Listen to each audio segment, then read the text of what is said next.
नमस्ते मेरे प्यारे साथियों, कैसे हैं आप लोग। उम्मीद करती हूँ आप लोग बहुत अच्छे होंगे, मन लगाकर पढ़ाई कर रहे होंगे। तो आज हम लोग करने वाले हैं मॉक टेस्ट 4 और उम्मीद है कि आपके एग्ज़ाम्स की तैयारी लगभग 99% हो चुकी होगी, क्योंकि 100% तो कभी भी किसी का हो नहीं पाता है। इस वजह से मैंने 99% बोला है। तो ये हमारा मॉक टेस्ट 4 होगा, जो कि इन दोनों एग्ज़ाम्स के बेस्ड पर ये बना हुआ है। प्रश्नों की संख्या इसमें मात्र 50 है, लेकिन इसलिए नहीं देखना है आपको कि आपको ये प्रश्न सॉल्व करना है, बल्कि इस नज़रिए से आपको देखना है कि इसको आपको रिवीजन करना है। अभी तो जो है आपको पहले 20 प्रश्न मिलेंगे साहित्य इतिहास वाला से, फिर उसके बाद मिलेगा नाटक से, वो भी क्या, नाटक की भूमिका और प्लस में जो पंक्तियां आती है ना, वो मैंने रखा है, ठीक है। और इसके साथ साथ उपन्यास के भी महत्वपूर्ण प्रश्न हैं। हो सकता है कि आपको लगे कि न्यू प्रश्न है, लेकिन मेरा मानना था कि एक बार इस प्रश्न से रूबरू हो जाइए। अगर इस टाइप के प्रश्न पेपर में बनते हैं तो कहीं ना कहीं आप सही कर ले। बहुत बहुत सारी जानकारी आपको यहाँ पे आपके सिलेबस से रिलेटेड मिलेगी। कुछ क्वेश्चंस आप लोग के ये भी आ रहे थे कि दीदी आउट ऑफ सिलेबस आएगा। तो एक चीज़ का आप लोग ध्यान रखिए दोस्तों, कि आउट ऑफ सिलेबस आता है तो वो टोटल बच्चों के लिए आएगा, ना कि आपके लिए। प्रश्न अगर कठिन आता है तो वो सबके लिए आएगा, ना कि सिर्फ आपके लिए। ये चीज़ ध्यान रखना है। ध्यान हमें ये रखना है कि जो क्वेश्चंस हमें आते हैं वो क्वेश्चंस को हमें नहीं गलत करना है, ठीक है। मान लीजिए कि आपके गद वाला चीज़ों से जो क्वेश्चंस बन रहे हैं, जैसे कि हम बोल सकते हैं यूनिट 6 से लेकर यूनिट 10 तक, इनको तो आपने अच्छे से कवर किया है ना भाई, ठीक है। 10 में थोड़ा सा कम है, बाकी इन सारी चीज़ों के जितने बचे हुए उनको तो सही ढंग से पढ़ा है ना। मैंने भी इसमें पेपर दिया था जो पिछले बार, तो मेरे 57-58 के आसपास सही हो रहे थे ना, कुछ तो गलत ही 57-58 के आसपास। तो मेरा ये नहीं था कि जो नए प्रश्न आए उसके मुझे आंसर पता थे, मुझे आंसर नहीं पता थे इसके, लेकिन मुझे ये पता था ना कि जो हमारे गद वाले चीज़ें पूछी गई थी, वो जो किस कथन में, किस पंक्ति में किसने क्या कहा है, यानी कि किस अंक में, किस भाग में, ये सारी चीज़ें हमें पता थी। तो वो चीज़ें आपके लिए ज़्यादा इम्पोर्टेंट है। जो आपको नहीं आ रहा है वो नहीं आ रहा है, उसके बारे में ध्यान नहीं देना है। जो आपको आ रहा है आपको फोकस वो करना है, ठीक है। तो मेरा आज का ज्ञान खत्म हुआ। यहाँ पे चलते हैं पहले प्रश्न की ओर, ठीक है। पहला प्रश्न है, बताना है कि सरस्वती पत्रिका का प्रथम अंक कब निकला है। जल्दी से आंसर दीजिएगा आप लोग। पहला ऑप्शन है आपका 1 जनवरी 1901 में, दूसरा है 1 जनवरी 1900 में, तीसरा है 1 जनवरी 1899 में, चौथा है 1 जनवरी 1903 में, या फिर आपका सरकारी ऑप्शन से प्रयास नहीं किया गया है। जल्दी से बताइएगा, आप लोगों के पास 1 मिनट का समय है, जल्दी से बताइएगा कौन सा होगा। तो बिल्कुल आप लोग सही जा रहे हैं। आपका आंसर क्या हो जाएगा, आपका आंसर है 1 जनवरी 1900 में। ये वाला नहीं मान के चलिएगा, ये मैंने टिक करने में कर दिया, ठीक है। 2 नंबर आपका आंसर है। इसका याद क्या रखना है, सरस्वती पत्रिका की अगर हम संस्थापक की बात करेंगे, मैंने पिछले क्लासेस में भी ये चीज़ें कंफर्म कर दिया था कि संस्थापक और संपादक में अंतर होता है। संस्थापक जिसने उसकी स्थापना की है, ठीक है। इन चीज़ों को ध्यान में रखना है। चिंतामणि है इनके, ठीक है, चिंतामणि घोष, ठीक। और दूसरे जो है संपादक, संपादक में कौन कौन रहे थे, तो रहे तो बहुत सारे हैं, लेकिन इसमें जो आपको याद रखना है वो रखना है, संपादक में है श्याम सुंदर दास, श्याम सुंदर दास। और महावीर प्रसाद द्विवेदी ने इसका कब संपादन किया था, तो इसका संपादन किया था 1903 से लेकर 1920 तक में, ठीक है। ये इनका समय रह गया था। ये आपके कुछ इंपॉर्टेंट जानकारी थी। प्रश्न संख्या 2 का आंसर बताइएगा। निम्नलिखित कथन का संबंध किससे है, जल्दी से आंसर दीजिएगा। आपका कथन है, इन स्मृति चित्रों में मेरा जीवन भी आ गया है। अंधेरे की वस्तुओं को हम अपने प्रकाश में धुंधली या उजली परिधि में लाकर ही देख पाते हैं। मेरा निकट जनित आत्मविज्ञान उस राख से अधिक महत्व नहीं रखता जो आग को बहुत बहुत समय तक सजीव रखने के लिए अंगारों को घेरे रहती है। जो इसके पार नहीं देख सकता वह इन चित्रों के हृदय तक नहीं पहुंच सकता। ये कथन किसका है ये बताना है। बहुत अच्छे कथन है, सुंदर कथन है और पेपर में पूछे जाने वाले कथन है। निराला का, महादेवी वर्मा का, मैं यहाँ टिक कर देती हूँ, इससे कंफ्यूजन हो जाएगा फिर आप लोग को। महादेवी वर्मा का, जयशंकर प्रसाद का, नागार्जुन का, या फिर सरकारी ऑप्शन प्रयास नहीं किया गया है। बताइएगा दोस्तों कौन सा होगा दूसरे नंबर का। तो बिल्कुल आप लोग सही जा रहे हैं, ये महादेवी वर्मा का होगा। महादेवी वर्मा का ये कथन, और किसमें कहती है ये, अतीत के चलचित्र जो इनका रेखा चित्र है उसमें कहते हैं। ये प्रश्न आप लोग बोलेगा कि out of syllabus, out of syllabus नहीं है, ये सारे प्रश्न आपके पूछे जा सकते हैं। किससे रिलेटेड पता है, यूनिट 2 को ध्यान में रखें, ठीक है, साहित्य इतिहास वाला इंपॉर्टेंट है, ध्यान रखना है। प्रश्न संख्या 3 है, बताइएगा भारतेंदु के निम्नलिखित में से कौन से यात्रा नहीं है, यानी कि यात्रा वृत्तांत नहीं है। सरयू पार की यात्रा, लखनऊ की यात्रा, मेहनीपुर की यात्रा, मेहंदावल की यात्रा, या प्रयास नहीं किया गया है। तो जैसा कि आप जानते हैं मेहनीपुर की कोई यात्रा इन्होंने नहीं की थी, तो इसमें असत्य पूछा गया था, तो आपका असत्य हो जाएगा ये, ठीक है, प्रश्न ऑप्शन नंबर 3। अगला प्रश्न देखेंगे हम, प्रश्न संख्या 4 है, महत्वपूर्ण है, ध्यान दीजिएगा। पूरा पूरा सच बोलना आत्मकथा या जीवनी लेखन की नैतिक ही नहीं सौंदर्य बोध की भी शर्त है। उपर्युक्त कथन किस विद्वान का है, बताना है। बच्चन सिंह का, मैनेजर पांडे का, श्याम सुंदर दास का, विष्णु प्रभाकर का, यह प्रयास नहीं किया गया है। तो बिल्कुल आप लोगों ने सही जवाब चुना है, मैनेजर पांडे का। ये आत्मकथा वाला चीजें जब पढ़िएगा ना, वहां आपको ये सारे कोटेशन मिलेंगी, जहाँ पे कि बताया जाता है आत्मकथा। जैसे ही आपका कोई भी चैप्टर में आत्मकथा शुरू होते हैं, तो वहीं से ये कथन मैंने लिए हुए हैं, ठीक है। प्रश्न संख्या, हाँ थोड़े से प्रश्न अभी यूनिट 2 को बताए हैं, धैर्य रखना है, सब प्रश्नों को देखना, बहुत अच्छे लेवल के प्रश्न मैंने यहाँ पे रखी हूँ। प्रश्न संख्या 5 बताइएगा, मेरा साहित्यिक संस्कार छायावादी युग में हुआ था। शुक्ल जी सुधार युग की विभूति थे। उनके निष्कर्ष को मानने के लिए मैं बिल्कुल तैयार नहीं था, परंतु उनके पड़ोर तर्क और अनिवार्य शैली मेरे ऊपर बुरी तरह हावी हो जाते थे। उपर्युक्त कथन किस विद्वान का है, बताना है। डॉक्टर नगेंद्र हैं, रामधारी सिंह दिनकर है, जयशंकर प्रसाद है, बच्चन सिंह है, या प्रयास नहीं किया गया है। जल्दी से बताइएगा दोस्तों, 5वां नंबर का। तो बिल्कुल ये कथन कौन कहते हैं, ये कथन है डॉक्टर नगेंद्र का। प्रश्न संख्या 6 है, बताइएगा हिंदी के विकास में अपभ्रंश का योगदान निम्नलिखित में से किस आलोचक ने माना है, किस आलोचक का है। क्या ये कथन है क्या, एक बारी मैं देख लूं, थोड़ा सा कंफर्म कर लूं। किस आलोचक का कथन है, ठीक है।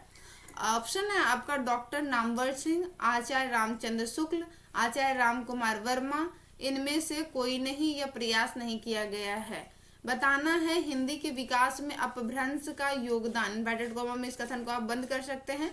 इसका क्या आंसर हो जाएगा, तो बिल्कुल आप लोग सही जा रहे हैं, ये कथन है नामवर सिंह का। प्रश्न संख्या 7 देखेंगे हम, निम्नलिखित में से बताइए व्यंग्यात्मक निबंधकार कौन नहीं है। प्रभाकर माचवे, अमृत रॉय, श्रीलाल शुक्ल, रामधारी सिंह दिनकर, यह प्रयास नहीं किया गया है।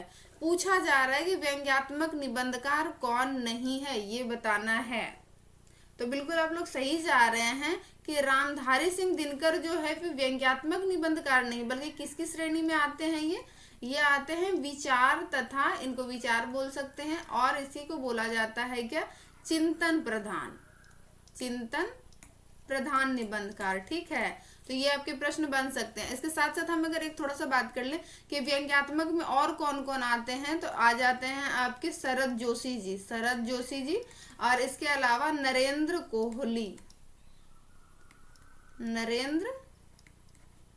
कोहली, ठीक है। मेरा भी थोड़ा हैंड राइटिंग सही होने लगा पेन टैबलेट पे लिख लिख के, यानी इतना सही होने लगा कि सही से समझ में आए। प्रश्न संख्या 8 है, बताइएगा कौन सा, निम्नलिखित में से असंगत विकल्प चुने। बताना है यहाँ पे निबंध संग्रह और उनके संपादक में कौन असंगत हैं। मुझे उम्मीद है इतना तो आप लोगों को याद होगा ही सही, अगर मुंह पे पेपर है तो। एक है आपका चिंतामणि भाग 1, आचार्य रामचंद्र शुक्ल, समय हो जाता है 1939, दूसरा हो जाता है चिंतामणि भाग 2 विश्वनाथ प्रसाद मिश्र 1945। तीसरा है चिंतामणि भाग 3 नामवर सिंह 1983। चौथा हो जाता है चिंतामणि भाग 4, इसके संपादक हैं सुषमा चतुर्वेदी और ओम प्रकाश सिंह। समय आ जाता है 2004। तो बताइएगा कौन सा सही होगा। तो बिल्कुल आप लोगों ने पढ़ रखा है इसको, आपका आंसर 4 सही हो जाएगा। इसमें सुषमा चतुर्वेदी नहीं होगा, बल्कि क्या होगा इसमें दोस्तों, कुसुम चतुर्वेदी। ठीक है, यही बस अंतर था। बाकी इनको थोड़ा सा जहन में रख लीजिएगा, प्रश्न आपके बन सकते हैं। निम्नलिखित में से राजेंद्र वाला घोष की कहानी नहीं है, ये बताना है। प्रश्न को मैं फिर से कह रही हूँ दोस्तों, ध्यान से पढ़ना है। ठीक है कि प्रश्न पूछा क्या जा रहा है। चंद्रदेव से मेरी बातें 1904, कुंभ में छोटी बहू 1906, दुलाई वाली 1907, दालियां 1909। प्रयास नहीं किया गया, कौन सा सही होगा। तो बिल्कुल आप लोगों ने यहाँ पे देख लिया कि कौन सा सही होगा। ऑप्शन नंबर हमारा 2 है जो सही होगा। कुंभ में बड़ी बहू नहीं होगा, बल्कि कुंभ में छोटी बहू होगा। ठीक है, कुंभ में छोटी बहू। समय बिल्कुल यहाँ पे सही दिया गया है, सबका जहन में रखना है। प्रश्न संख्या 10 देखेंगे। कहानी ऐसी रचना है जिसमें जीवन के किसी एक अंग या किसी एक मनोभाव को प्रदर्शित करना ही लेखक का उद्देश्य रहता है। उसके चरित्र, उसकी शैली, उसका कथा विन्यास सभी उसी एक भाव को प्रकट करते हैं। उपन्यास की भांति उसके मानव जीवन का संपूर्ण वृहद रूप दिखाने का प्रयास नहीं किया जाता है। उपर्युक्त कथन किस विद्वान का बताना है, यानी कि कहानी की विशेषता के बारे में बात की जा रही है। और मैं मॉर्निंग में क्लास बना रही हूँ, इसीलिए मैं थोड़ा सा चश्मा लगा दूँ। तब तक आप लोग सही कीजिए, क्योंकि मुझे आँख में बहुत ज़्यादा लाइटिंग लग रहा है। तो कौन सा होगा दोस्तों, आप लोग सही सही चुनिएगा। आपका ऑप्शंस हो जाएगा यहाँ पे नामवर सिंह, राजेंद्र यादव, प्रेमचंद, लक्ष्मी नारायण मिश्र। यह प्रयास नहीं किया गया है, कौन सा होगा। तो बिल्कुल ये किसने कहा है इस टाइप के कथन कहानी के बारे में, तो ये कहते हैं प्रेमचंद जी। ठीक है, प्रश्न संख्या 11। निम्नलिखित में से परीक्षा गुरु उपन्यास का प्रकाशन वर्ष, अब बता दीजिए। अब ये मैं क्या ही बताऊं, इसका ये तो हलवा है ना। बिल्कुल है 1870, 77, 82, 90। कौन सा होगा सही जवाब बताना है। परीक्षा गुरु उपन्यास का तो बिल्कुल आप लोग सही जा रहे हैं, आंसर हो जाएगा 1882। बात कर लेंगे यहाँ पे थोड़ा सा हम कि 1870 में कौन सा कहानी है, तो है देवरानी जेठानी की कहानी। देवरानी जेठानी की कहानी। 77 में बात कर लेंगे तो भाग्य साथ साथ चल रहा है, इसीलिए देवरानी जेठानी की कहानी किसका है आप लोगों को पता होगा। ठीक है, भाग्य साथ साथ चल रहा है, इसी वजह से क्या है भाग्यवती 1877। और किसका है ये, श्रद्धाराम फुल्लेरी जी का है। ठीक है, इसको याद रखना है, श्रद्धाराम फुल्लेरी जी का। 90 की बात कर लेंगे तो 90 में कौन से उपन्यास आ जाते हैं, निसहाय हिंदू। निसहाय हिंदू ये किसका है, राधा कृष्ण दास का है। ठीक है, राधा कृष्ण दास का। ठीक, अगला प्रश्न देखेंगे, थोड़ा सा मुझे लगा रिवीजन करवा देते हैं बस इसी मोटिव से। प्रश्न संख्या 12 देखेंगे हम, कौन सा होगा। चौथे सप्तक का समय कितना आता है दोस्तों, आ जाता है 1979। मैं ऐसे ही याद करती हूँ, जहाँ पे 9 वाला चीज आता है ना तो वहाँ 69 बोलती हूँ, तो वो चीजें मुझे जल्दी से याद रहता है, इसीलिए इस तरह करके। चौथे सप्तक की कवियों में सम्मिलित नहीं है, कौन सा ये बताना है। अवधेश कुमार, राजकुमार कुंभज, स्वदेश भारती, कृति चौधरी और प्रयास नहीं किया गया है। बताइएगा 12 नंबर का, उसमें से पूछा है कौन सा नहीं है। तो बिल्कुल आप लोग सही जा रहे हैं, कौन सा हो जाएगा आपका, हो जाएगा चौथा। तो कृति चौधरी किससे संबंधित है, तो ये संबंधित है तीसरे सप्तक से, तीसरा सप्तक से। ठीक है, अगर हम बात कर लेंगे तार सप्तक, पहला सप्तक नहीं बोला जाता है, बोला जाता है तार सप्तक। ठीक है, तार सप्तक बोला जाता है, यानी कि हम मान के चलते पहला सप्तक, तो वो हो जाता है 1943। दूसरे सप्तक की हम बात कर लेंगे, दूसरा सप्तक में क्या आता है, तो दूसरा सप्तक का समय आ जाता है 1951। तीसरे सप्तक में आ जाता है, तीसरा सप्तक की बात कर लेंगे तो 1959। चौथे सप्तक की हम बात कर लेंगे तो हो जाएगा 1979। ठीक है, तो ये आपका चारों सप्तक का समय रहा। उम्मीद है आपका रिवीजन इसमें से हो गया होगा। जल्दी से आंसर बताइएगा प्रश्न संख्या 13 का, जल्दी से फटाफट आंसर कीजिए। नई कविता वैविध्यमय जीवन के प्रति आत्मचेतस की प्रतिक्रिया है। नई कविता का स्वर एक नहीं विविध है। उपर्युक्त कथन निम्नलिखित में से किस विद्वान का है, बताना है। ऑप्शन है आपका धर्मवीर भारती, मुक्तिबोध, श्रीकांत वर्मा, राजेंद्र यादव। कौन सा सही होगा जल्दी से बताइएगा 13 नंबर का। तो बिल्कुल आप लोग सही जा रहे हैं, ये किसका है, मुक्तिबोध जी का कथन है। प्रश्न संख्या 14 है कि कबीर के पद में आए लून शब्द का निम्नलिखित में से क्या अर्थ है। लून शब्द का अर्थ बताना है। सिंह, खरीदना, नमक या फिर मदमाता। मदमाता का अर्थ क्या होता है दोस्तों, जानते हैं? मदमाता हो सकता है कि मतवाला, इसको हम बोल सकते हैं मतवाला। मदमाता को मतवाला हम लोग समझ सकते हैं, मदमाता मतलब वही होता है। ठीक है, तो बताना है इसमें लून शब्द का अर्थ क्या है। तो बिल्कुल आप लोग सही जा रहे हैं। लून ऐसे भी हम लोग के गांव में अभी भी लून बोला जाता है, दादी लोग जो रहती है नमक को बोला जाता है। ठीक है, तो ये चीजें हो गई। और हम बोल सकते हैं स्वांग। स्वांग के मतलब हो गया सींग को बोला जाता है। स्वांग अगर शब्द आएगा ना तो उसका अर्थ हो जाएगा सींग। ठीक है, खरीदना को क्या, खरीदना शब्द अगर आता है हमारे प्रश्न में तो इसका हो जाएगा क्या, बिसाहुन। ठीक है, बिसाहुन शब्द का अर्थ कबीर की पंक्तियों में अगर आता है तो उसका अर्थ होता है खरीदना। नमक का तो हो गया मदमाता। मदमाता को मतलब इसके मैंने पंक्तियों मतलब कि पद में जो शब्द आते हैं ना वहां से इन चीजों को उठाया है, इसीलिए मैं इसको थोड़ा सा एक्सप्लेन कर देती हूँ। मैमता, मैमता का अर्थ हो जाएगा मदमाता या मतवाला। ठीक है, तो ये इसका हो गया। प्रश्न संख्या 15 देखेंगे कौन सा है। प्रश्न संख्या 15 है कमलेश्वर का कहानी संग्रह निम्नलिखित में से नहीं है, कौन सा ये बताना है। तो हो जाएगा राजा निर्बंसिया, कस्बे का आदमी, सोए हुए पहाड़, मांस का दरिया या प्रयास नहीं किया गया है। 15 नंबर का आंसर बताइएगा दोस्तों जल्दी से। तो बिल्कुल आप लोग सही जा रहे हैं। कौन सा होगा इसका, ये जो है सोया हुआ पहाड़ नहीं है बल्कि सोई हुई पहाड़ नहीं है, सोई हुई दिशाएं हैं। सोई हुई दिशाएं। राजा निर्बंसिया का समय आ जाता है 1957। कस्बे का आदमी समय आ जाता है 1958। सोई हुई दिशाएं का समय आ जाता है 1963। मांस का दरिया इसका समय हो जाता है 66। ठीक है, 1966, 1967, 1966 दोस्तों। ठीक है, 66, 67 नहीं। अगला प्रश्न देखेंगे हम यहाँ 16 नंबर है फणीश्वर नाथ रेणु के कहानी संग्रह है कौन सा। ठुमरी, आदिम रात्रि की महक, अग्निखोर, अच्छे आदमी, इनमें से सभी। 16 नंबर का आंसर बताइएगा जल्दी से कौन सा होगा। तो बिल्कुल इसका सही आंसर जो हो जाएगा वो है क्या, इनमें से सभी। ये किसका है, फणीश्वर नाथ रेणु जी का है। ठुमरी की बात कर लेंगे, समय हो जाता है 1959।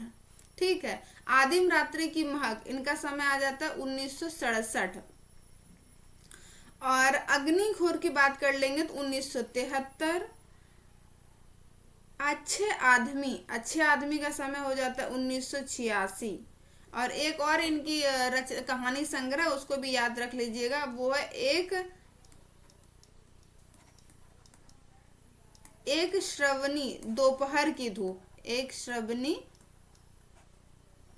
दोपहर की धूप, इसका समय हो जाता है 1984। एक श्रवणी दोपहर की धूप 1984। प्रश्न संख्या 17 बताइएगा कौन सा सही होगा। अगर आप लोग को थोड़ा सा स्पीड स्लो लग रहा है तो आप लोग थोड़ा सा बढ़ा सकते हैं अपनी तरफ से। अगर स्क्रीन थोड़ा छोटी दिख रही है तो अपने तरफ से आप यूट्यूब पे जूम कर सकते हैं। बादलों के घेरे में बताना है निम्नलिखित में से किसका कहानी संग्रह है। कृष्णा श्रवती का, निर्मल वर्मा का, फणीश्वर नाथ रेणु का, शेखर जोशी का। ये प्रयास नहीं किया गया। 17 नंबर बादलों के घेरे में किसका है, बादलों के घेरे में यहाँ होगा। तो बिल्कुल आप लोग सही जा रहे हैं। किसका है ये, कृष्णा श्रवती जी का है। प्रश्न संख्या 20 देखेंगे। प्रश्न है आपका, आकाशद्वीप कहानी संग्रह निम्नलिखित में से, आकाशद्वीप कहानी संग्रह में निम्नलिखित में से कौन, कितने कहानी है ये बताना है।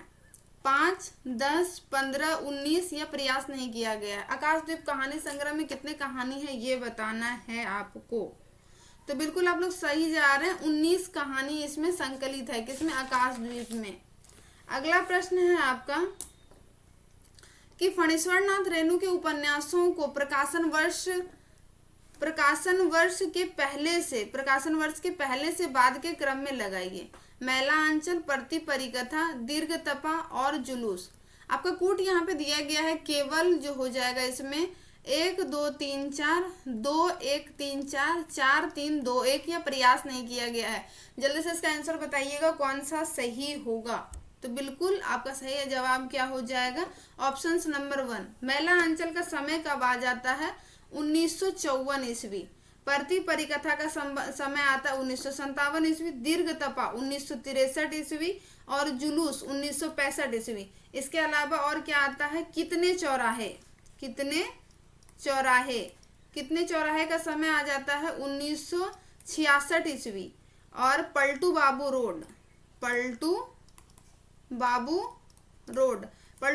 रोड हो जाता है 1979 ईस्वी। ठीक है। तो ये आपका जो यहाँ पे दिए गए हैं ना 6 फणीश्वर नाथ रेणु के उपन्यास, ये मतलब कि ये 6 बहुत ज्यादा इंपॉर्टेंट है, यही इनके हैं।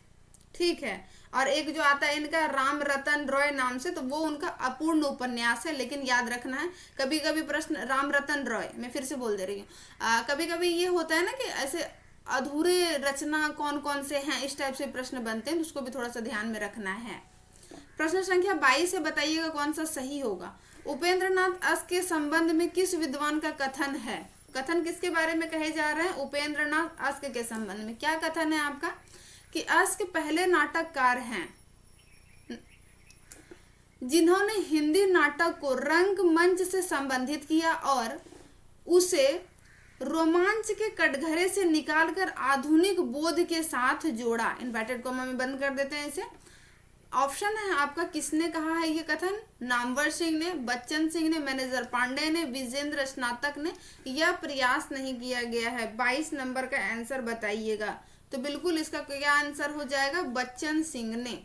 ये हिंदी साहित्य के दूसरे इतिहास से बना है। प्रश्न संख्या 23 बताइएगा, निम्नलिखित में से किस विद्वान के काल विभाजन में मुगल दरबार, तुलसीदास, रीति काव्य जैसे नाम देखने को मिलते हैं। मिश्र बंधु, ग्रियर्सन, आचार्य रामचंद्र शुक्ल, राम कुमार वर्मा, यह प्रयास नहीं किया गया। 23 नंबर का जल्दी से आंसर बताइएगा क्या हो जाएगा आपका। तो बिल्कुल आप लोग सही जा रहे हैं। इसका आंसर क्या हो जाएगा, ग्रियर्सन। ग्रियर्सन ने अपने पूरे ग्रंथों को कितने भागों में बांटा गया है, तो 11 भाग में बांटा। कितने भागों में बांटा है, 11 भाग में बांटा है। अगर हम बात कर लेंगे कि मिश्र बंधु का जो ग्रंथ है वो कौन सा है, तो वो हो जाएगा मिश्र बंधु विनोद। ठीक है।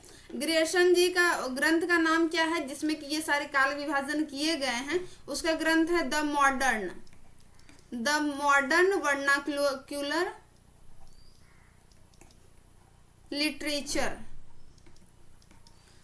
Literature of northern Hindustan. ठीक है। ये 11 भागों में है। आचार्य रामचंद्र शुक्ल का आपको पता है हिंदी साहित्य का इतिहास 1929 ईस्वी आ जाता है। राम कुमार वर्मा का इतिहास ग्रंथ का नाम है हिंदी साहित्य का आलोचनात्मक इतिहास। तो ये भी याद रखना है। ठीक है। प्रश्न संख्या हम 24 देखेंगे। अब जो आपका प्रश्न बनेगा ना, बिल्कुल मतलब आपका जो गद वाला चीजें हैं, जैसे कि आप यूनिट 6 से लेकर यूनिट 10 तक है, और बहुत डीपली, जिसमें कि आपका पंक्ति पूछा जाता है, कथन पूछा जाता है, पूरे कुछ ऐसे पात्रों को रखे गए हैं जो कि बहुत बहुत रेयर केस में वो पात्र आपको देखने को मिलते हैं। उन सारी चीज़ों से बना है। बिल्कुल आपको ये नहीं सोचना है कि मुझे ये सारे प्रश्न नहीं आते, बल्कि आपको ये सोच के एग्जाम्स में जाना है, क्योंकि आपके जहन में ये प्रश्न होने चाहिए। ठीक है, तो इन चीज़ों को ध्यान रखना है। ऐसा मतलब निगेटिव में नहीं लेना है, पॉजिटिव वे में लेना है। प्रश्न संख्या 24 देखेंगे हम। कबाब गर्मा गर्म मसालेदार 84 मसाला 72 आंच का कबाब गर्मा गर्म मसालेदार, खाए सो होठ चाटे ना खाए सो जीभ काटे। बताना है उपरोक्त पंक्ति अंधेर नगरी के किस अंक से लिया गया है। प्रथम अंक बाह्य प्रांत से, द्वितीय अंक बाजार से, तृतीय अंक जंगल से, चतुर्थ अंक राज्यसभा से, यह पांचवा प्रयास नहीं किया गया है। बताइएगा कौन सा इसका सही जवाब होगा। तो बिल्कुल आप लोग सही जा रहे हैं। इसका आंसर क्या हो जाएगा दोस्तों, बिल्कुल इस ये कहा किस में कथन कहे गए हैं, तो ये कहे गए हैं आपके द्वितीय अंक बाजार। अब मुझे थोड़ा सा ये बता दीजिए, ये नाटक बहुत छोटा है, आपको बस ये बताना है कि ये किसने कहा है।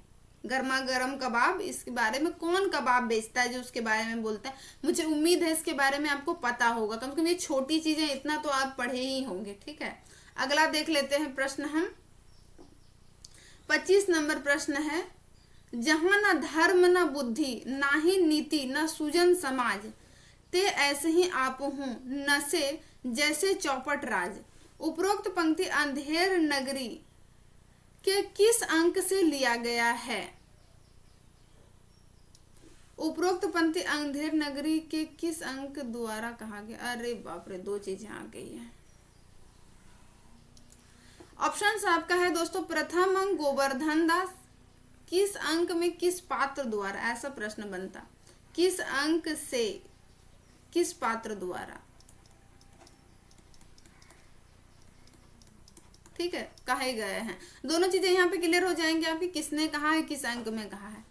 प्रथम अंक गोवर्धन दास, द्वितीय अंक नारायण दास, चतुर्थ अंक गुरु महंत, छठा अंक प्यादा।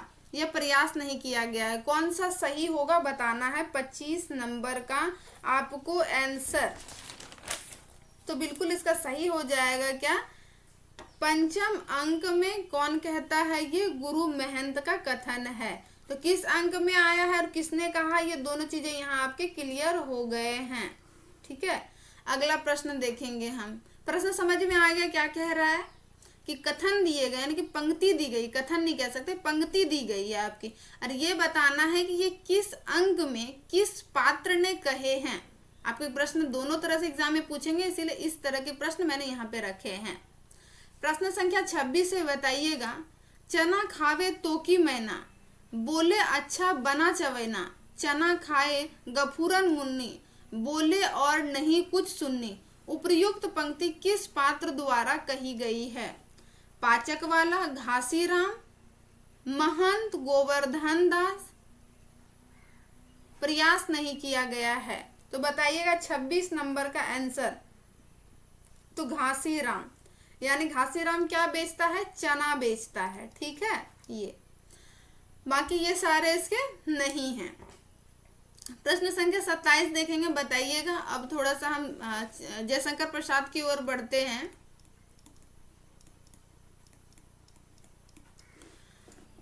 प्रश्न है आपका, तुम कानन किरण के अंतराल में लुक छिपकर चलते हो क्यों, हे लाज भरे सौंदर्य बता दो मौन बने रहते हो क्यों। उपर्युक्त पंक्ति चंद्रगुप्त नाटक के किस अंक से तथा किस पात्र का है। दोनों चीजें यहाँ पे आपको मिल जाएंगे। प्रथम अंक राक्षस, प्रथम अंक सुवासिनी, द्वितीय अंक कर्नेलिया, चतुर्थ अंक कल्याणी। यह प्रयास नहीं किया गया। 27 नंबर का आंसर बताइएगा। तो बिल्कुल आपका हो जाएगा प्रथम अंक सुवासिनी। बिल्कुल आप लोग सही जा रहे हैं, आपने पढ़ रखा है। प्रथम अंक सुवासिनी का है, याद रखना है। अगर आपके एक बार में नहीं हो रहे हैं तो अभी आपका एग्जाम्स है, कल है ना, 10 को है, तो आप इसको 2 बार कम से कम मतलब साहित्य इतिहास वाला नहीं सही, लेकिन यहाँ से जो है क्लासेस को 2 बार 3 बार देख लीजिएगा। ये पंक्तियां आपके जहन में याद हो जाएंगी। ठीक है, प्रश्न संख्या 28 बताइएगा, निकल मत दुर्लभ आह लगेगा तुझे, हंसी का गीत। उपर्युक्त पंक्ति चंद्रगुप्त नाटक के प्रथम अंक का है। निम्नलिखित में से किससे संबंधित है ये बताना, यानी कि ये पंक्ति किसकी है, किससे है, प्रथम अंक से। ये तो मुझे समझ में आ गया किससे संबंधित है। सुबासिनी है, राक्षस है, कर्नेलिया है, अलका है, यह प्रयास नहीं किया गया है। 28 नंबर का आंसर बताइएगा। तो बिल्कुल आप लोग सही जा रहे हैं, किसका है 28 नंबर में, ये राक्षस का है। ठीक है, अगला प्रश्न देखेंगे हम। प्रश्न थोड़ा सा जूम कर लें, शायद छोटा दिख सकता है। प्रश्न है आपका, अरुण यह मधुमय देश हमारा, जहां पहुंच अनजान क्षितिज को मिलता एक सहारा। उपर्युक्त पंक्ति चंद्रगुप्त नाटक के द्वितीय अंक से संबंधित किस पात्र का है। ये तो पता चल गया कि ये द्वितीय अंक में आए हैं, किसका है ये बताना है। कर्नेलिया का, अलका का, कल्याणी का, यह प्रयास नहीं किया गया। 29 नंबर का। तो बिल्कुल आप लोग सही जा रहे हैं, इसका आंसर हो जाएगा कर्नेलिया। प्रश्न संख्या 30 है, बताइएगा किसका है। प्रथम यौवन मदिरा से मत, प्रेम करने को थी प्रवाह। उपर्युक्त पंक्ति चंद्रगुप्त नाटक के द्वितीय अंक में किसका है ये बताना है। कर्नेलिया का, अलका का, सुभाषिनी का, कल्याणी का, यह प्रयास नहीं किया गया है। 30 नंबर का आंसर बताइएगा। तो ये हो जाएगा किसका है, अलका का। प्रश्न संख्या 31 है हमारा, काफी अच्छा प्रश्न है, बताइएगा। इसमें क्या मैं एक्सप्लेन करूं, इसलिए मैं इसमें कुछ एक्सप्लेन नहीं कर रही हूँ, आगे चल रही हूँ। ये पंक्तियां हैं, इसको आपको जानना ही होगा कि किसका है, किस अंक से लिया गया है, याद करने वाली चीजें हैं। सखी वो प्रेममयी रजनी, आंखों में स्वप्न बनी। उपर्युक्त पंक्ति चंद्रगुप्त नाटक के चतुर्थ अंक में किसके द्वारा गाया गया है बताना है। सखी में प्रेममयी रजनी, सुबासिनी, मालविका, अलका या नेपथ्य से गान होता है, यह प्रयास नहीं किया गया है।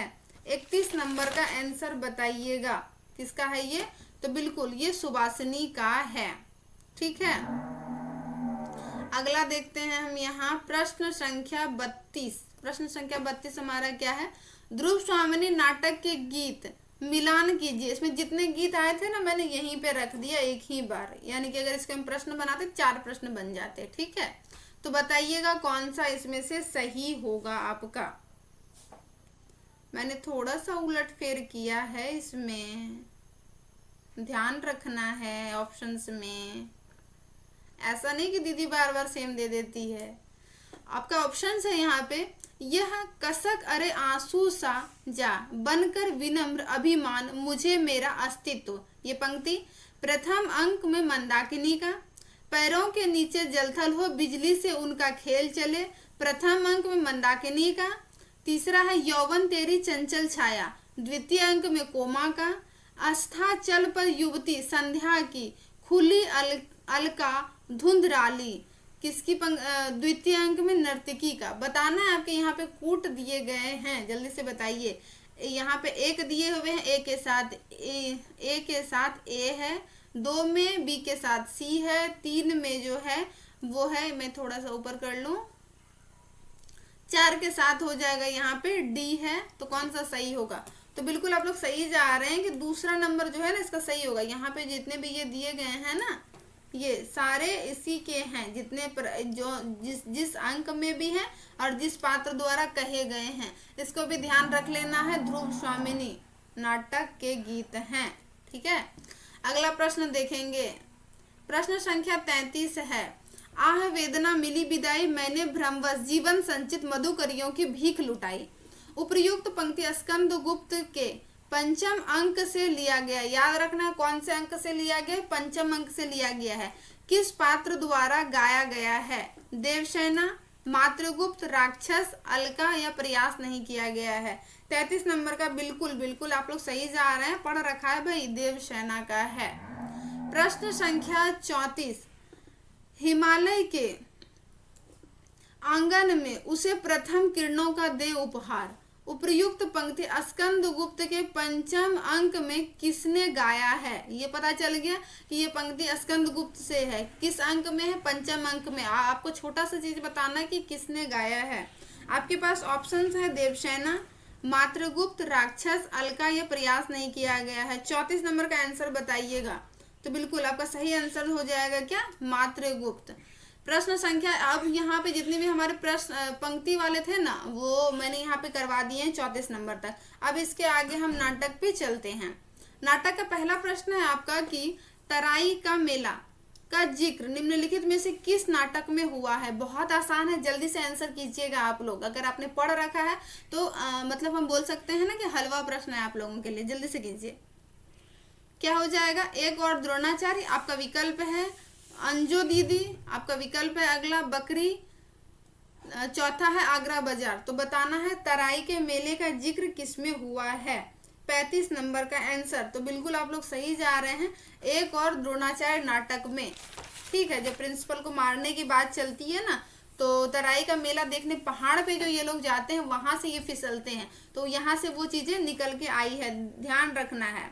अगर आपके रचना में कोई विशेष स्थान का नाम आ रहा है, विशेष जगह का नाम आ रहा है, या फिर किसी विशेष चीजों का नाम आ रहा है, तो उसको ध्यान रखना है, प्रश्न वहां से पूछे जाते हैं। ठीक है, प्रश्न संख्या 36, मिसेज शुक्ला निम्नलिखित में से किस नाटक की पात्र है। और जो गौण पात्र है उसको ध्यान रखना है, मुख्य पात्र तो है ही, लेकिन आजकल जो पेपर बनाने वाला है ना, वो लोग गौण पात्र को पूछे जा रहे हैं, इसीलिए।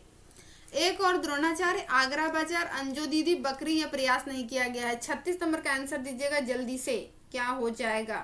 तो बिल्कुल आप लोग सही जा रहे हैं, क्या हो जाएगा, एक और द्रोणाचार्य। ठीक है, इसमें जो वो उनकी वाइफ की जो फ्रेंड रहती है ना, मिसेस शुक्ला, मतलब फोन पे बात करते हैं, फोन पे इनका जिक्र आता है मिसेस शुक्ला का। ठीक है, अगला प्रश्न है 37 नंबर, बताइएगा।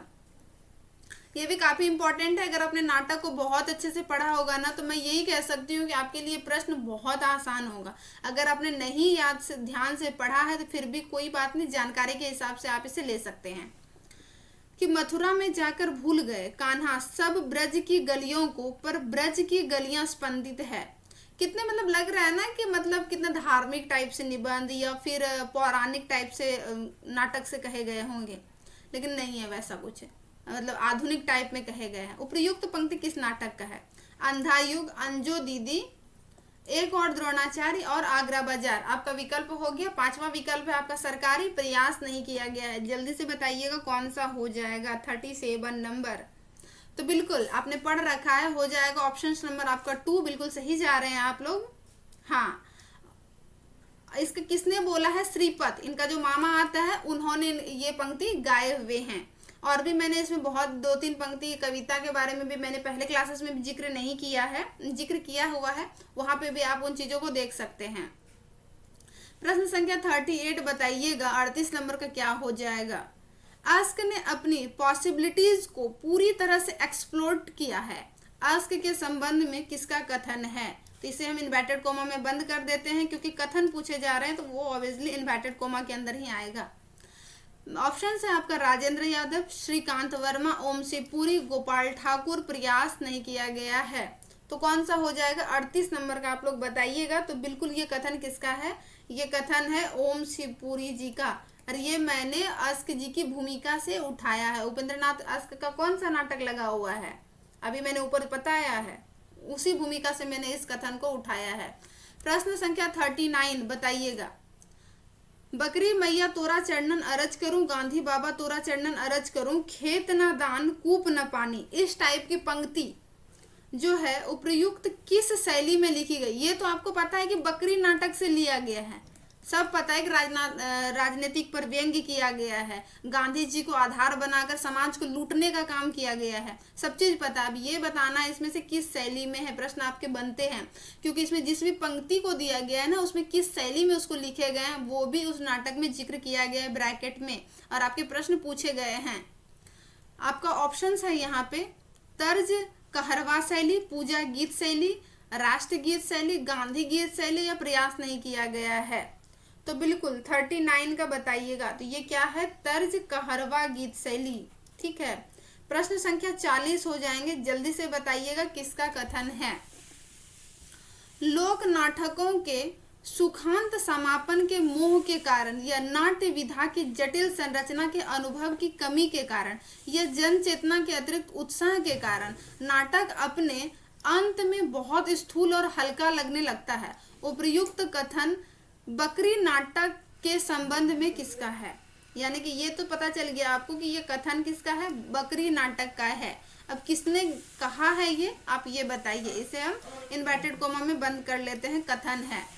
सर्वेश्वर दयाल सक्सेना, गिरीश रस्तोगी, कविता नागपाल, नामवर सिंह और प्रयास नहीं किया गया। 40 नंबर का जल्दी से आंसर बताइएगा। तो बिल्कुल मैंने इस प्रश्न को भूमिका से उठाया है और आपने भूमिका पढ़ रखा है। आप लोग का बहुत अच्छा एग्जाम परफॉर्मेंस होगा, आपने अच्छे से पढ़ रखा हो जाएगा। Option number 2 Girish Rastogi. 41 number का बताइएगा, उपन्यास से लिया गया है अब कि आल थाल पहला थाल, माँ मेरी के लंबे बाल, कुएं हेठ पानी, माँ मेरी रानी। ये पंक्ति, उपर्युक्त पंक्ति किस उपन्यास से संबंधित है? तो ये थोड़े से नए लग सकते हैं, ये मैंने बहुत ज़्यादा डिप्थ में जाके पढ़ा है, वहीं से ये निकले हैं। लेकिन इसके आगे वाला भी पंक्ति आप लोगों ने देखे होंगे कहीं। तो कौन सा हो जाएगा? देवरानी जेठानी की कहानी उपन्यास, परीक्षा गुरु, जिंदगी नामा, राग दरबारी या प्रयास नहीं किया गया है? कौन सा सही होगा 41 नंबर का? तो बिल्कुल आप लोग सही सजा रहे हैं कि जिंदगी नामा। जिंदगी नामा की ये पंक्ति है और ये कब, जो इनके उपन्यास की जो शुरुआत होती है वो शरद पुण्य की रात से शुरुआत होती है। तो वहीं पे लड़कियां ये गीत गाती है। प्रश्न आपके इसमें पूछे जा सकते हैं क्योंकि गीत वगैरह से प्रश्न बनते हैं। अब बहुत अच्छा प्रश्न है, बहुत आसान सा है और शुरुआती में जो आपके उपन्यास लगेंगे उससे संबंधित है। बताइएगा। सांची रे क्या ओढ़ेगी क्या पहनेगी, काहे का शीश गुदवाएगी, सालू ओढ़ूंगी, मसरू पहनूंगी, सोने का शीश गुदवाऊंगी। यानी कि बिल्कुल एकदम इसको ठेठ भाषा में हम बोल सकते हैं ना कि लिखा गया है। उपर्युक्त पंक्ति किस उपन्यास से लिया गया है बताना है।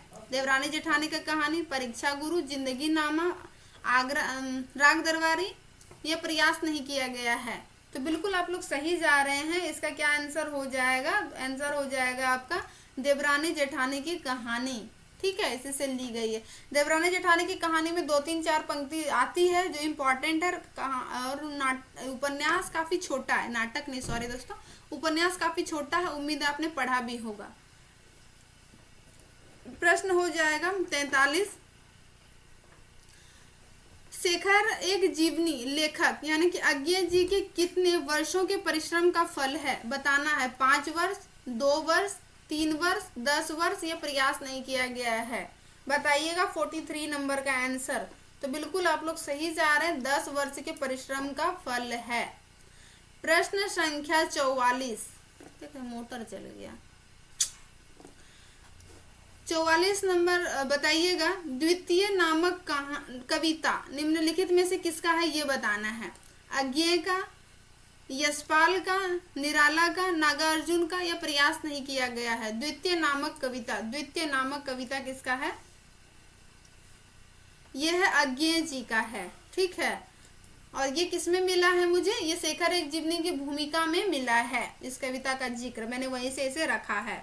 मैं ये भी बता दे रही हूँ कि प्रश्न कहाँ कहाँ से बने हैं ताकि आपको ये कंफ्यूजन नहीं हो ये प्रश्न आखिर आए कहाँ से हैं। इसीलिए रावत, इसाक, असद और प्रधानमंत्री नामक काल्पनिक पात्र किस उपन्यास में आए हैं?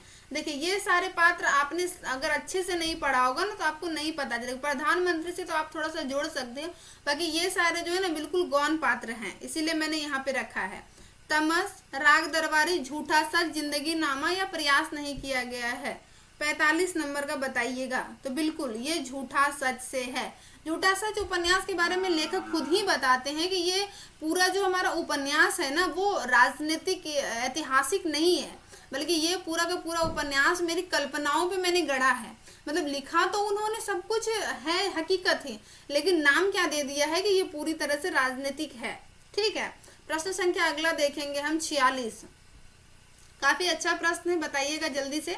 जैसे जैसे उच्च स्तरीय वर्ग में गबन, धोखाधड़ी, भ्रष्टाचार और वंशवाद अपनी जड़ें मजबूत करता जाता है, वैसे वैसे आज से 40 वर्ष पहले का यह उपन्यास और ज्यादा प्रासंगिक होता जा रहा है। उपयुक्त वाक्य किस उपन्यास के संबंध में है ये बताना है। मैला आंचल, राग दरबारी, तमस, झूठा सच, या प्रयास नहीं किया गया है। 46 नंबर का बताइएगा दोस्तों कौन सा सही होगा। तो बिल्कुल आपका सही हो जाएगा क्या, राग दरबारी के बारे में कहे जा रहे हैं। 47 नंबर का आंसर बताइएगा जल्दी से, थोड़े से प्रश्न बचे हैं हमारे, 47 नंबर तक हम आ गए हैं। राग दरबारी उपन्यास पर साहित्य अकादमी पुरस्कार कब मिला है ये बताना है। 1964 में, 67 में, 68 में, 69 में, या प्रयास नहीं किया गया है। तो बिल्कुल आप लोग सही जा रहे हैं, 1969 ईस्वी में जो है इसे साहित्य अकादमी पुरस्कार मिला है, किसे, राग दरबारी को। बात कर लेंगे 1964 के अंत में इसे लिखना शुरू किया गया था, यानी कि शुरुआत, ठीक है, शुरुआत जो हुआ था 1964 में। 67 में इसे क्या किया गया था, समाप्त किया गया था लिख के। 68 में इसे क्या किया गया था, इसका प्रकाशन करवाया गया था, ठीक है। और 69 में जो है इनका साहित्य अकादमी पुरस्कार मिला गया था, ठीक है। प्रश्न संख्या 48 देखेंगे, जल्दी से बताइए, काफी अच्छे प्रश्न हैं। मानस के हंस उपन्यास लिखने से पहले तुलसी राम की प्रमुख जीवनी चरित्र से संबंधित 5 ग्रंथ मिलते हैं। कितने ग्रंथ मिलते हैं, 5, याद रखना है। इन सभी जीवनी चरित्र लेखक के नामों में सम्मिलित नहीं हैं, यानी कि लेखक जिसमें बताते हैं, अगर आप भूमिका पढ़िएगा तो लेखक बताते हैं कि तुम तुलसीदास के जीवन पर लिखो, तो वो कहते हैं कि अपने मित्र से जब वो बात करते हैं कि आप भी चाहते हैं कि मैं कुछ गलत सलत चीजें भर दूं, उनके जीवनी के बारे में कहाँ कुछ सही से पता चलता है। अगर आप उसके भूमिका को देखिएगा तो वहां आपको स्पष्ट रूप से ये सारे नाम देखने को मिलेंगे। बहुत आसान सा प्रश्न है। रघुवर दास, बेनी माधव दास, कृष्ण दत्त मिश्र, अविनाश रॉय, या प्रयास नहीं किया गया है। 48 नंबर का आंसर बताइएगा जल्दी से। अविनाश यादव नहीं होगा, बल्कि अविनाश क्या हो जाएगा, रॉय हो जाएगा। और अगर हम थोड़ा सा यहाँ पे बात कर ले कि किस इसमें से और भी कौन कौन से ग्रंथ का जिक्र किया गया है जिससे कि अमृतलाल नागर जी ने मानस के हंस को लिखने में मदद ली है, तो वो हो जाएगा कवितावली, कवितावली, हनुमान बाहुक, हनुमान बाहुक, इसके साथ साथ विनय पत्रिका, ठीक है। तो ये सारी चीजों का यहाँ पे जिक्र किया गया है। अगला प्रश्न देखेंगे हम, प्रश्न संख्या 49। मानस के हंस के अनुसार तुलसी बाबा ने कौन कौन से लीला करवाए हैं। ये प्रश्न आपका HPSC जो अभी हमारा कैंसिल पेपर हुआ ना, बिल्कुल यही प्रश्न पूछे गए थे। और प्रश्न सिर्फ आपके ये नहीं कि ये प्रश्न, इसमें उन्होंने लिखा ही बहुत गलत था, यानी कि इन लीला का नाम ही उन्होंने गलत लिखा था, ठीक है। बाकी ये देखिए, नाग नथैया लीला, प्रहलाद लीला, ध्रुव लीला, इनमें से सभी यह प्रयास नहीं किया गया है। 49 नंबर का बताइएगा। तो बिल्कुल आपका सही जवाब क्या हो जाएगा, इनमें से सभी। ये तीनों लीलाएं करवाते हैं कौन, तुलसी बाबा। और हम बात कर ले कि अभी भी ध्रुव लीला को छोड़कर जो है ये सारी लीलाएं अभी भी होती है, ठीक है। प्रश्न संख्या 50 देखेंगे, हमारा लास्ट प्रश्न है। प्रश्न है कि मानस के हंस उपन्यास में लिपिक सुधारक का काम किसने किया है। माता प्रसाद गुप्त ने, भगवत प्रसाद पांडे ने, डॉक्टर उदय भानु सिंह ने, नामवर सिंह ने, या प्रयास नहीं किया गया। 50 नंबर क्वेश्चन का आंसर जल्दी बताइएगा। बिल्कुल आप लोग सही जा रहे हैं। इसका क्या हो जाएगा दोस्तों, भगवत प्रसाद पांडे ने इसके लिपि सुधारक का काम किया था। जिस तरह दक्षिणा में 51 रुपये दिए जाते हैं, 21 रुपये दिए जाते हैं, वैसे ही मैंने यहाँ पे इस दक्षिणा के रूप में 51 प्रश्न आप लोगों को करवाए हैं। 51 नंबर लास्ट प्रश्न है हमारा, देखते हैं क्या प्रश्न है। प्रश्न है कि मानस के हंस उपन्यास के कथनांक का ढांचा बनाने में कौन से विद्वान की पुस्तक सम्मिलित नहीं है। यानी कि हम कह सकते हैं कि ये सारे प्रश्न आपके भूमिका से बने हैं। लेखक को लिखने के लिए ये सारे पुस्तक दिए गए थे, उसके बारे में यहाँ पे दिया गया है।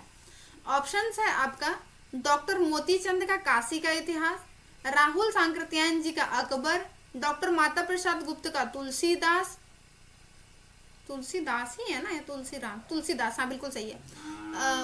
उदय भानु सिंह का है तुलसी काव्य मीमांसा। 5वां नंबर है आपका इनमें से सभी सही है या फिर प्रयास नहीं किया गया है। अगर आपने इसके भूमिका को पढ़ा होगा तो आपको पता होगा कि इन सारे का जिक्र किया गया है, तो हो जाएगा आपका आंसर क्या, ऑप्शन नंबर 5। तो मैंने ये टोटल 51 प्रश्न यहाँ पे करवाए हैं और ये बिल्कुल आपके एग्जाम पैटर्न के अकॉर्डिंग है और सारे प्रश्न काफी डीपली हैं। अगर मैं कह सकती हूँ कि इस प्रश्न में आपके प्रश्न अगर सही हो रहे हैं, आपने सही बना रहे हैं, तो बिल्कुल आपकी तैयारी सही है। कल का पेपर भी आपका बहुत अच्छा होगा। पेपर देने जाए बिल्कुल पॉजिटिव माइंड सेट लेके जाएं कि मैंने जितना भी पढ़ा है बहुत अच्छे से पढ़ा है।